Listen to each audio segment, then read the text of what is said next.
Ya, langsung saja kita perkenalkan narasumber kita. Ada 2 orang pada pagi hari ini yang akan kita ajak berdiskusi. Selamat pagi, Assalamualaikum Mas Jayadi Hanan, Direktur LSI.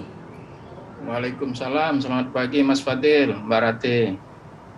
Selamat pagi, terima kasih sudah berkenan hadir bersama kami di pagi Terima hari ini. kasih. Bang Margarito Kamis, selaku pakar hukum tata negara. Selamat pagi, Assalamualaikum Bang Margarito. Selamat pagi, Assalamualaikum. Waalaikumsalam. Baik, saya mau ke Mas Jayadi, Mas Jayadi. Republik Indonesia. Ya, terima kasih Bang Margarito. Kita mau ke Mas Jayadi dulu. Ini melihat LSI sudah melakukan survei dan kabarnya 71% rakyat Indonesia menolak untuk pemilu diundur. Boleh mungkin dijabarkan Mas, ini dari mungkin korespondennya siapa saja, kemudian juga selain itu sisanya ini memilih untuk dimajukan atau tetap ada pemilu atau seperti apa? Respondennya nasional dari seluruh Indonesia, seluruh wilayah Indonesia, ya, representatif.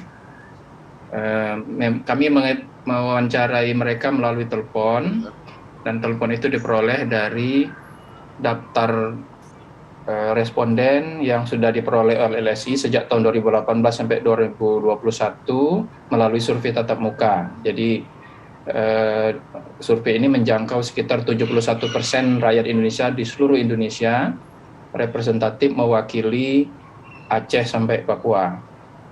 Jadi kesimpulannya dengan margin of error sekitar 2,89, itu kesimpulannya dapat dianggap valid, ya, berdasarkan metodologi survei yang selama ini sudah dianut.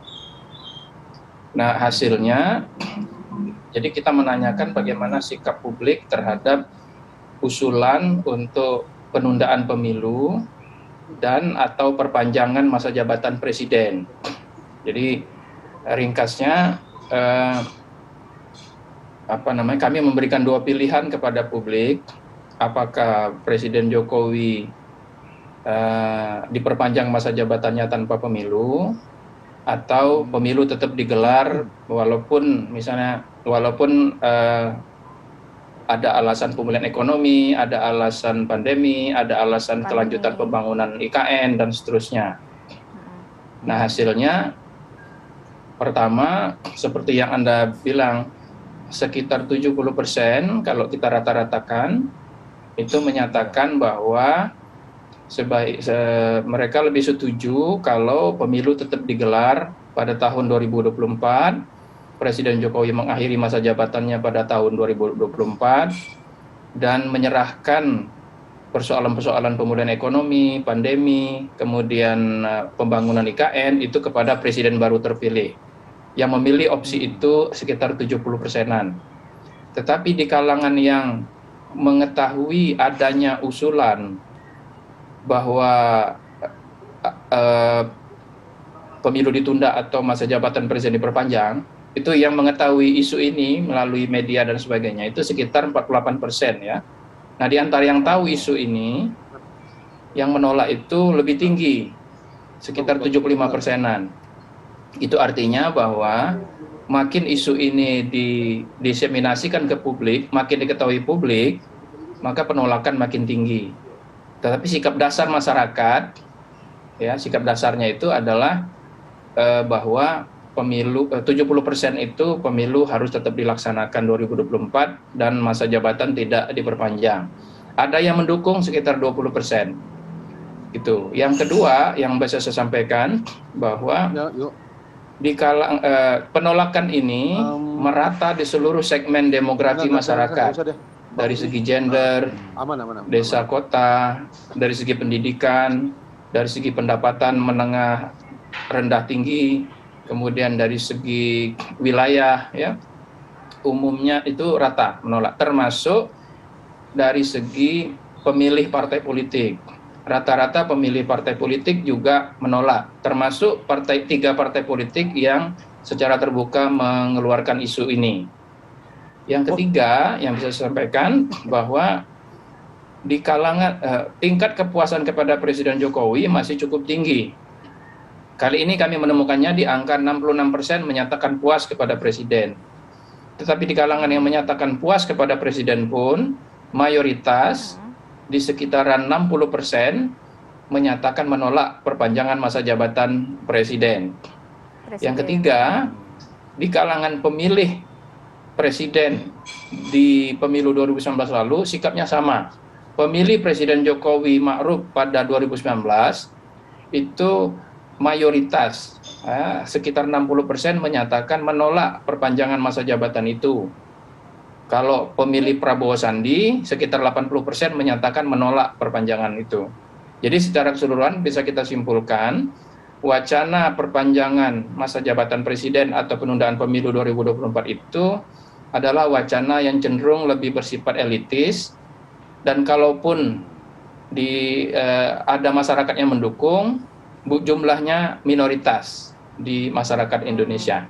Demikian Mas Fadil dan Mbak Rati. Ya. Itu ringkasan kesimpulannya. Saya perlu juga, ya, terima kasih Mas Jayadi. Saya perlu juga menyampaikan ke Mas Jayadi dan juga Bang Margarito Kamis, termasuk juga kepada publik, bahwa produser kami sepanjang hari kemarin dan juga hingga malam hari tadi, kita ingin sekali melibatkan juga dengan pihak-pihak dari partai politik yang memang mengusulkan gitu ya untuk perpanjangan atau extra time masa jabatan presiden ini. Tapi mungkin sudah membaca hasil dari LSI kayaknya ya. Karena tadi kan ada tuh suara partai politik ternyata menginginkan juga untuk pemilu itu tetap diselenggarakan 2024. Jadi ini kayaknya benar kata Mas Jaya, elit ya. Bang Margarito Kamis, apa komentar Anda terkait paparan Mas Jayadi Hanan tadi, Bang Margarito?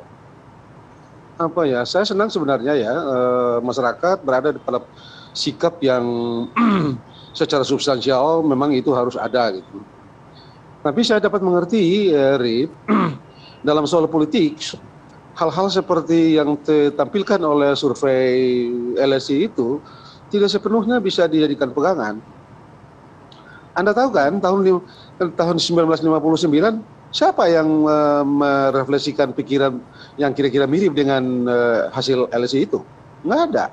Dan Anda tahu waktu itu kita beralih dari Undang-Undang Dasar 1950 ke Undang-Undang Dasar 1945 melalui satu tindakan kepresidenan.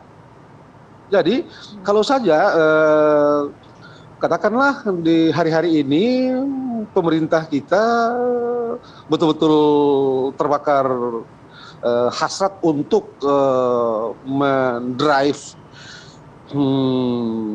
apa yang kita diskusikan sekarang ini, saya rasa bisa dilakukan. Katakanlah sekarang ini maksudnya, jangan 71%, 89% atau 90% rakyat Indonesia mengatakan menolak gagasan penundaan perpanjangan pemilu itu. Tapi Anda kata mereka-mereka yang memiliki kekuasaan itu terbakar nafsu untuk menunda begitu. Jadi juga nih barang, maksud Anda begitu? Jadi jangan disepelekan soal ini. Tapi kan begini Bang, maksudnya kan partai politik ini kan ya, ini kan adalah kan suara dari konstituen masyarakat Indonesia. Rip, jangan direduksi masalah itu, Rip. Kekuasaan memiliki logika yang tidak selalu bisa dicek dengan logika-logika kita. Itu yang mesti kita mengerti, Rip. Kekuasaan itu terlalu gurih untuk diabaikan bagi mereka yang pernah menikmati gurihnya kekuasaan itu. Jangan salah. Tapi ada konstitusi semua presiden-presiden yang mereka... semua orang yang pernah menjadi presiden tidak banyak yang tidak merindukan kembali ada di kursi kepresiden yang empuk dan saya paham Bang Margarito Kamis. Saya paham. Tapi banyak juga pakar yang menyebutkan bahwa ini akan terjadi semacam kayak apa, pelecehan terhadap konstitusi begitu loh Bang. Rip, dalam medan tata negara dan medan politik, kalau Anda cek, Anda tracking ke sejarah, Anda menemukan begitu banyak tindak tanduk pemerintahan yang menginjak-injak konstitusi. Tetapi begitu terinjak dan mereka berhasil konsolidasi apa yang mereka lakukan itu, settle itu kekuasaan. Anda lihat aja di seberang tetangga kita ini, ya. Atau sudahlah kita nggak usah pergi terlalu jauh, kita tracking aja sejarah Republik kita gini. Anda tahu kan, tahun 59 itu kan kita berlaku Undang-Undang Dasar 1950, 1950 Undang-Undang sementara tahun 1950. Kemudian bla bla bla bla bla keluarlah dekret dan semua terkonsolidasi. Jadi tidak bisa kita sepelekan. Iya, mengacu Anda pada tahu, undang-undang Rip. ada nggak sih memang klausul yang terkait yang memang boleh melakukan penundaan pemilu misalnya peperangan Nggak ada, kah, nggak ada, nggak ada, atau nggak ada, bencana nggak ada. kah? Hanya Nggak ada. iblis aja yang bilang ada tuh. Hanya kuntilanak doang, Rep, yang bisa bilang ada. Kalau di Undang-Undang Dasar 1945 yang ada sekarang ini, nggak ada satupun ketentuan, nggak ada satu huruf pun yang menulis bahwa pemilu, baik itu presiden maupun legislatif, bisa ditunda. Nggak ada. Tapi kalau kuntilanak bisa. Berarti Rep. nantinya kalau ada dukungan dari partai-partai lain, jadi nih ditunda begitu ya Bang ya? Kan saat ini masih 3 partai yang mendukung wacana Nggak ini. bisa, Nantinya kalau nggak ada bisa, penambahan... nggak bisa Mbak. Nggak bisa Mbak. Anda, pemilu itu diperintahkan oleh Undang-Undang Dasar, baik pemilu presiden maupun pemilu legislatif. Nah, tapi ada satu masalah begini sebetulnya, supaya kita logis semua berpikir ini. Pertanyaan saya kepada orang-orang yang membicarakan mengenai penundaan pemilu itu gitu ya, apa itu pemilu presiden atau pemilu legislatif misalnya. Pertanyaan saya kepada mereka adalah, lembaga apa dan dengan cara apa berdasarkan Undang-Undang Dasar 1945 yang memegang kewenangan menunda pemilu itu.